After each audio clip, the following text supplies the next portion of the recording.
বেগম রোকেয়া সাখাওয়াত স্বর্ণপদক বৃত্তি পুরস্কার বিতরণী রোকেয়া পদকপ্রাপ্ত গুণীজন শিক্ষক, সাংবাদিক, চেয়ারম্যান মরণোত্তর সম্মাননা ও সাংস্কৃতিক অনুষ্ঠান সম্পন্ন হয়েছে। আমানত করিমের প্রতিবেদনে বিস্তারিত।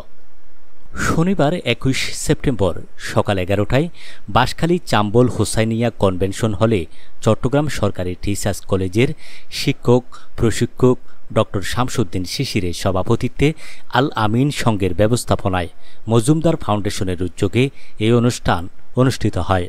অনুষ্ঠানে প্রধান অতিথি হিসেবে উপস্থিত ছিলেন চট্টগ্রাম মাধ্যমিক ও উচ্চ মাধ্যমিক শিক্ষা বোর্ডের চেয়ারম্যান প্রফেসর রেজাউল করিম।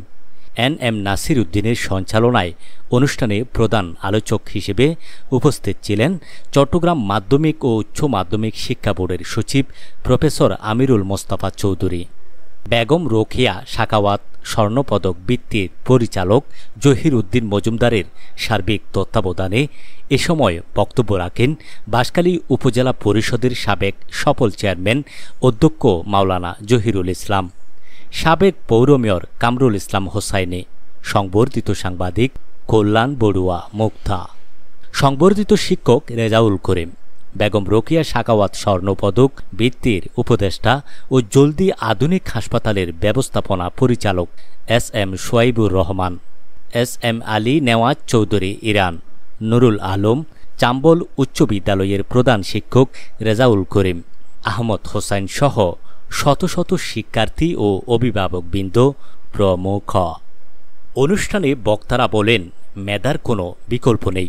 যে যত বেশি জ্ঞান অর্জন করবে সে তত বেশি মেধায় বিকশিত হয়ে নিজেকে প্রতিষ্ঠিত করতে পারবে। সম্প্রতি শিক্ষার্থীরা শিক্ষকদের সাথে যে আচরণ করতেছে তা সত্যি দুঃখজনক। আমাদের শিক্ষকদের সাথে সবসময় ভালো ব্যবহার করতে হবে। শিক্ষকরা আমাদের মাথার তাজ। আমাদের শুধু শিক্ষিত হলে হবে না, সুশিক্ষিত হতে হবে। অনুষ্ঠান শেষে অতিথিরা কুতুবদিয়া, চকরিয়া, পেকুয়া ও বাঁশখালী থেকে বৃত্তি পরীক্ষায় বৃত্তিপ্রাপ্ত মেধাবী শিক্ষার্থীদের মধ্যে সনদ ও ক্রেস্ট বিতরণ করেন।